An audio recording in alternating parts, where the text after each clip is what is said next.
हम वही करेंगे जिससे भारत का फायदा हो। हमें क्या लेना देना है विगर मुसलमानों से? हम उनके चाचा लगे, हम उनके मामा लगे हैं। चाइना के साथ हमारा $125 अरब की ट्रेड है। दुनिया का कौन सा ऐसा मुसलमान मुल्क है जो उनके लिए आंसू बहा रहा है, जो लड़ रहा है चाइना से?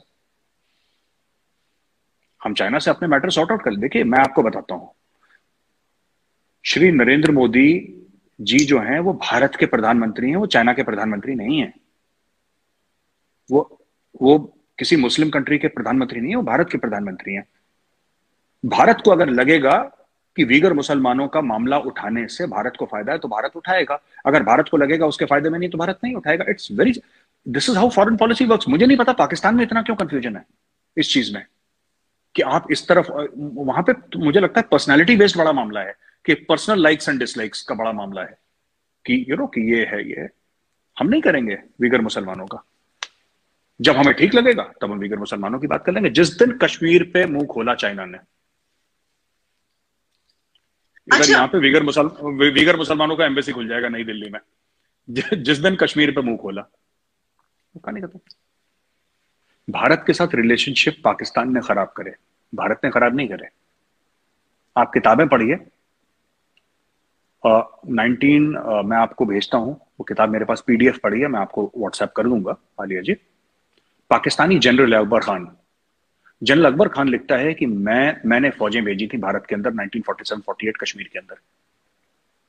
ठीक है, आप फ्रेंड्स नॉट मास्टर्स पढ़िए अयूब खान की। आप परवेज मुशर्रफ की in the line of fire पढ़िए। आप मिलिट्री आर्काइव्स पढ़िए, नेशनल आर्काइव्स पाकिस्तान के ज़िया-उल हक के बारे में। छाती ठोक के डिक्टेटर कहता है कि मैंने भारत के ऊपर अटैक करा। वो लिख रहा है मैंने भारत के, और पाकिस्तानी कहते हैं कि बड़ा अमन पसंद मुल्क है। मुझे ये बात ही समझ में नहीं आती।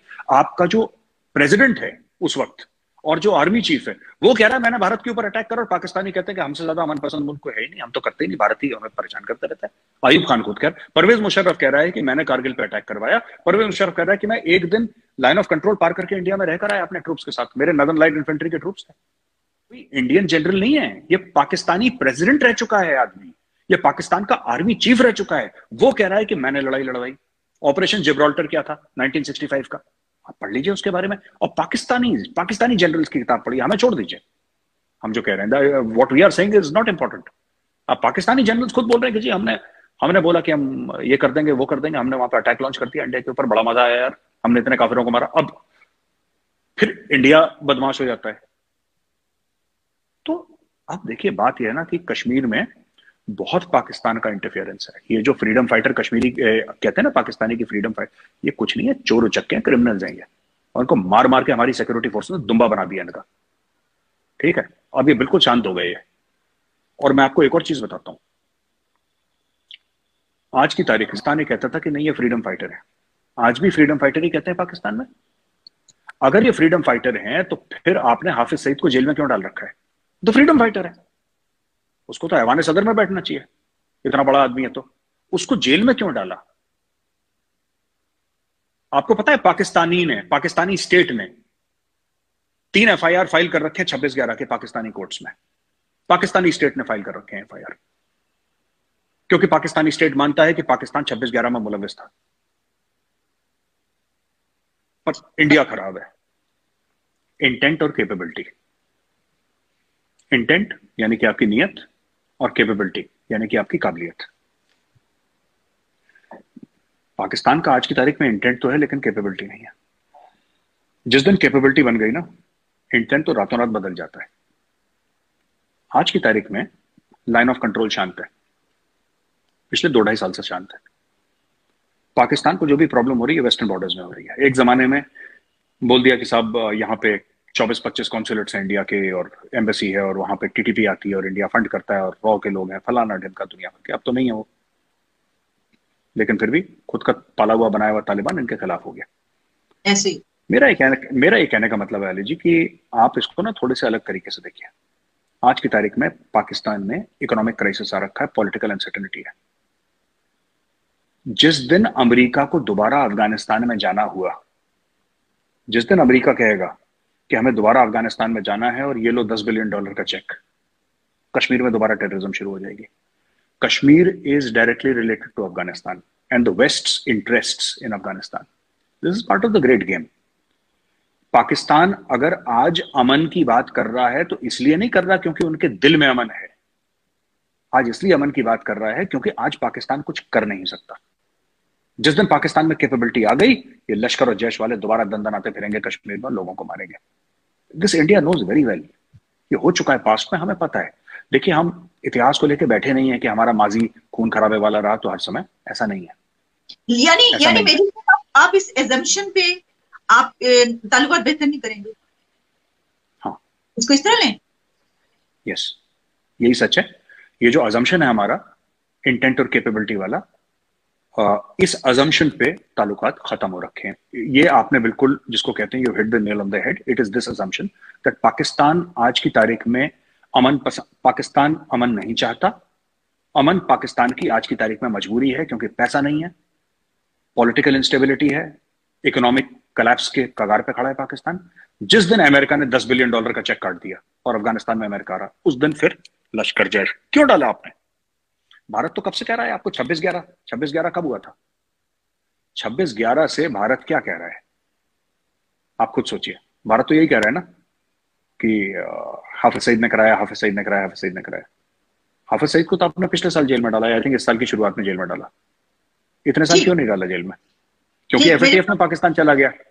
जिस दिन पाकिस्तान एफएटीएफ ग्रे लिस्ट से निकल गया, हाफिज सईद जेल के बाहर आ जाएगा, और हाफिज सईद जेल के बाहर आएगा और फिर लश्कर वाले कश्मीर में अटैक करेंगे। ये हमें पता है, और इस अजम्पशन के ऊपर मामला खराब है।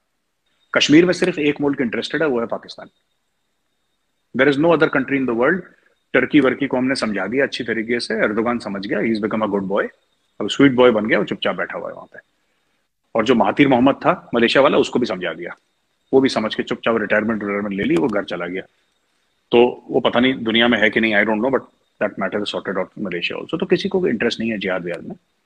बात यह है कि these are the indirect fallouts of Afghanistan. Kashmir में जो टेररिज्म हुई शुरू 1989 में शुरू हुई, वो सोवियत विड्रॉल के साथ थी। 1989 में शुरू हुई, 79 to 89 अफगानिस्तान में। वही चीज है। जब अफगानिस्तान में आप देखिए सीज फायर कब हुआ? सीज फायर हुआ तब जब उनको यह पता था कि दोहा में डील साइन हो रही है। तो अमेरिकन ने बात करी होगी इंडियन से, मुझे नहीं पता क्या स्टोरी थी, पाकिस्तानियों ने भी बात करी, इंडिया ने बोला ठीक सीज फायर कर दो लाइन ऑफ कंट्रोल पर, क्योंकि we knew that Pakistan has to focus on the western borders. तो अभी तक सब कुछ शांत है, लेकिन और कश्मीर में टेररिज्म काफी कम हो गई है, काफी कम हो गई है। लेकिन ये कम कब तक है? पाकिस्तान क्यों चुप बैठा है? क्योंकि देखिए कमाई का सोर्स नहीं है अभी। मैं आपको समझा देता हूं अगर आपके पास 2 मिनट और हो तो। आलिया जी, कमाई का सोर्स नहीं है पाकिस्तान पे, एक्सपोर्ट्स है नहीं आपके। पैसा वेस्ट से आता था, चाइना ने देने से मना कर दिया, तो पैसा कहां से आएगा? आप उधार पे तो जिहाद नहीं चला सकते, आपके पास कोई कमाई का सोर्स होना चाहिए। कमाई का सोर्स हर समय वेस्ट था, पाकिस्तान था, तो वो अमेरिका था। डोनाल्ड ट्रंप का ट्वीट है, आप जाके देख लीजिए, न्यू ईयर का ट्वीट है उसके पास कि हमने 30-35 अरब डॉलर पाकिस्तान को दिए, पाकिस्तान ने हमें धोखा दे दिया। उसने, अमेरिका के प्रेसिडेंट था वो, उसने बोला। तो मैं आपको ये कहना चाहता हूं कि ये जो लोग कहते हैं ना कि अमन पसंद नहीं है, आपकी एस्टेब्लिशमेंट फिर से कश्मीर में गड़बड़ करेगी जिस दिन उनकी कैपेबिलिटी हो गई। इंटेंट और कैपेबिलिटी, इंटेंट अभी भी है कि भारत का बुरा करें, लेकिन कैपेबिलिटी नहीं है। जिस दिन कैपेबिलिटी हो गई, तो वो कयानी साहब थे ना आपके आर्मी चीफ, अशफाक परवेज कयानी, वो बड़ी खूबसूरत बात कहते थे। अशफाक परवेज कयानी साहब ये कहते थे कि if you have the capability, intent can change overnight. Intent and capability. हालांकि ऐसा है ना कि जब तक Pakistan publicly in front of the world Kashmir को नहीं छोड़ देता ना, ये चीज कभी नॉर्मल नहीं होगी भारत के साथ। आज पाकिस्तान को एक चॉइस है। पाकिस्तान, मैं आपको इंडियन जो एस्टेब्लिशमेंट है, हमारी एस्टेब्लिशमेंट फौज नहीं है। हमारी एस्टेब्लिशमेंट नॉर्थ ब्लॉक और साउथ ब्लॉक है। हमारी एस्टेब्लिशमेंट जो है वो फौज नहीं। जैसे पाकिस्तान में एस्टेब्लिशमेंट कहते हैं, you mean the army, but यहां पे आर्मी नहीं है उसका। मैं आपको बताता हूं, हमारे यहां जो थिंकिंग है लीडरशिप की, वो ये है कि Pakistan has got a choice to make. Pakistan can choose Pakistan और इट कैन चूज कश्मीर।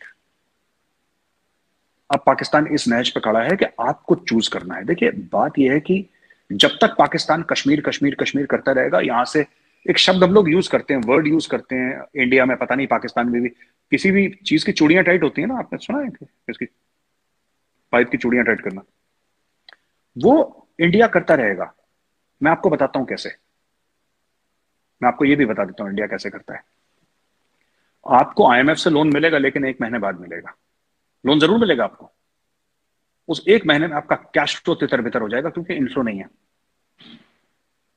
ठीक है। एफएटीएफ में 6 महीने के लिए और ग्रे लिस्ट में चले जाएंगे आप।